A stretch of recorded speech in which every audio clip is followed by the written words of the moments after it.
देखिए इसके अलावा रॉबेस्पियर सरकार जो बनी थी, गवर्नमेंट जो बनी थी, उसने कानून बनाकर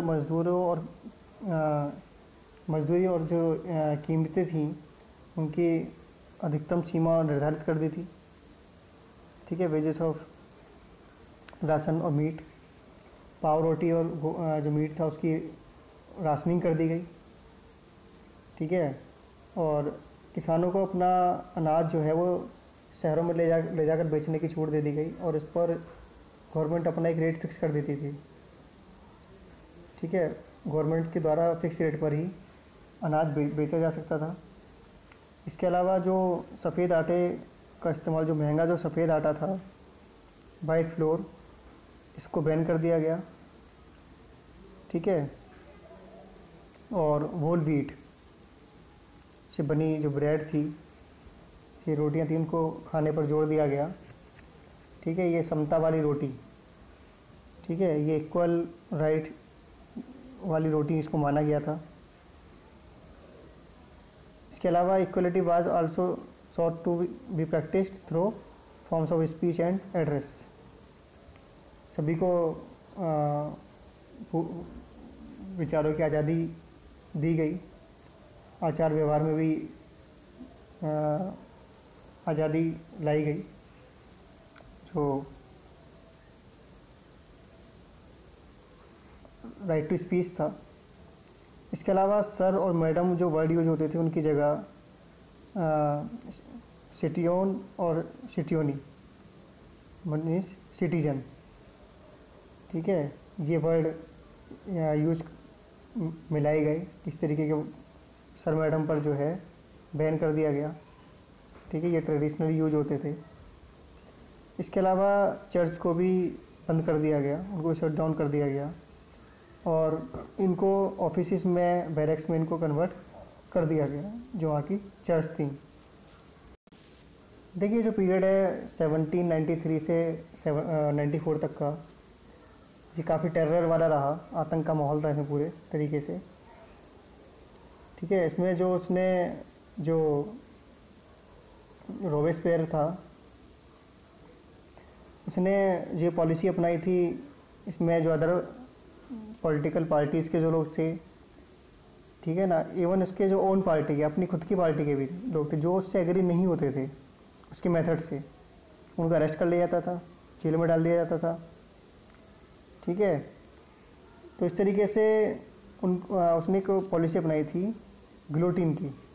गिलोटिन में क्या होता था, गिलोटिन में दो खंभों के बीच में एक मशीन होती थी जिसमें अपराधी का या जिनको मानता था उनको उसके बीच में रखा जाता था, मशीन के बीच में, और उनका सिर धड़ से अलग कर दिया जाता था।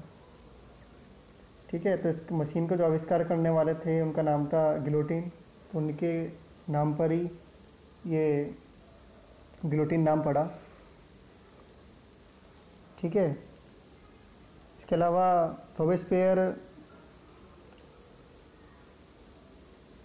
ने जो ये पॉलिसी थी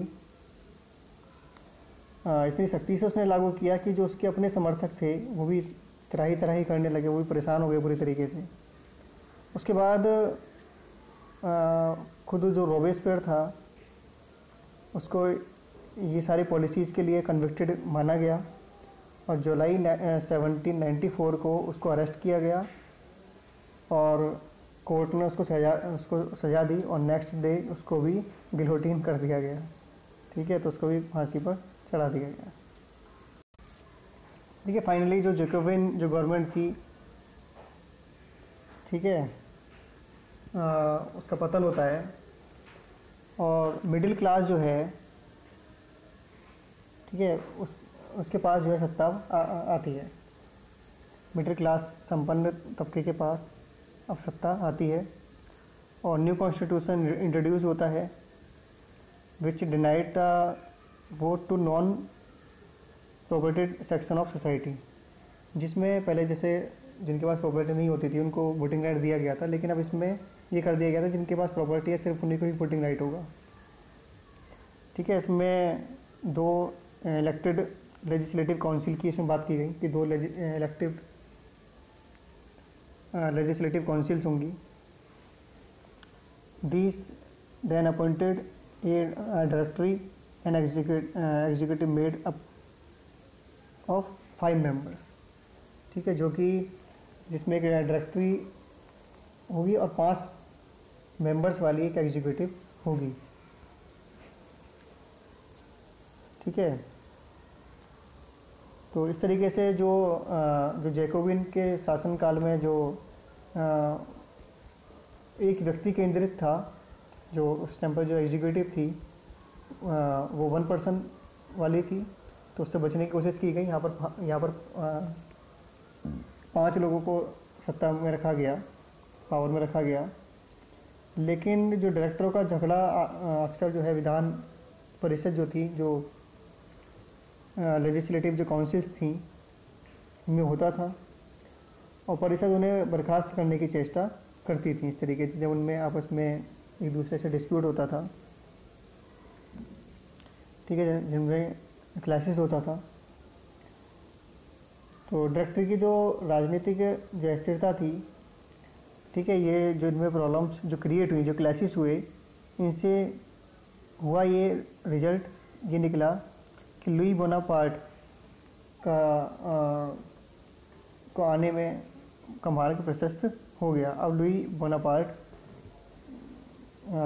जो उसका जो इमरजेंस होता है वो इसी से होता है क्योंकि इनके बीच में क्लैशेस बन रहे थे।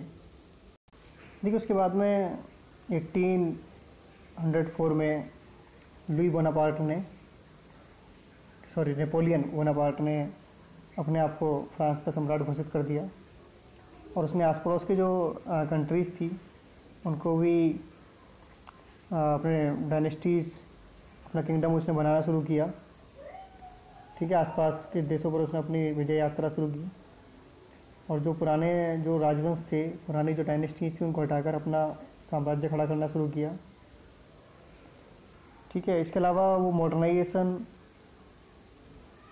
को इंट्रोड्यूस उसने किया, और डेसिमल सिस्टम, ठीक है, वेट का यूनिफॉर्म सिस्टम ऑफ वेट उसको उसने इंट्रोड्यूस किया, ठीक है। प्राइवेट प्रॉपर्टी की उसने बात की। तो इस तरीके से मॉडर्नाइजेशन का अपने आप को अग्रदूत मानता था वो।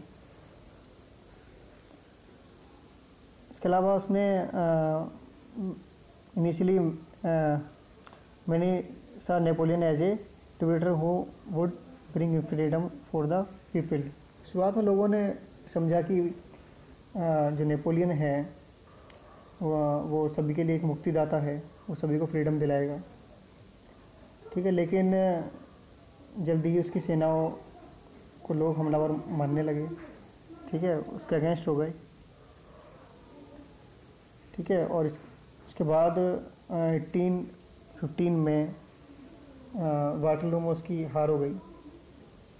किस तरीके से, लेकिन जो उसने चेंजेस किए थे उसका जो इम्पैक्ट था वो भी काफ़ी लंबे टाइम तक रहता है। देखिए जो फ्रेंच रेवोल्यूशन था, फ्रांसीसी क्रांति थी, इसका काफ़ी इम्पैक्ट पड़ता है, ठीक है। जो फ्यूडल सिस्टम जो था, सामंतशाही थी या राजशाही थी, उसका अंत होता है। इसका मैसेज पूरे यूरोप में जाता है, इसके अलावा पूरे एशिया में जाता है आगे चलकर।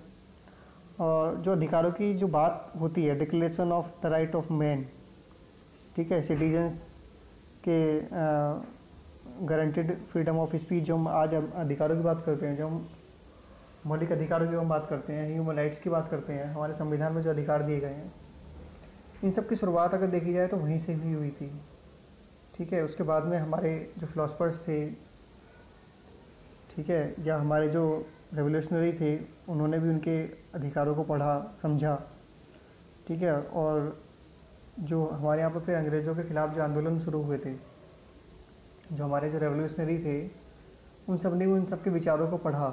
वो सारे जो, चाहे वो अमेरिका की क्रांति हो, चाहे वो फ्रांस की क्रांति हो, इन सब से सीख ली। और ये सीख ली कि जब इस तरीके से वहाँ पर राजशाही के ख़िलाफ़ अधिकारों की बात हो सकती है, उनके खिलाफ़ लोग आंदोलन कर सकते हैं, तो क्यों नहीं हम भी अंग्रेज़ों के ख़िलाफ़ आंदोलन कर सकते हैं, हम भी उनसे आज़ादी पा सकते हैं। और फिर जब अपना संविधान बनाया तो जिस तरीके के से वहाँ के संविधान में अधिकारों की बात की गई थी, अपने संविधान में भी इसी तरीके से अधिकारों की बात की गई।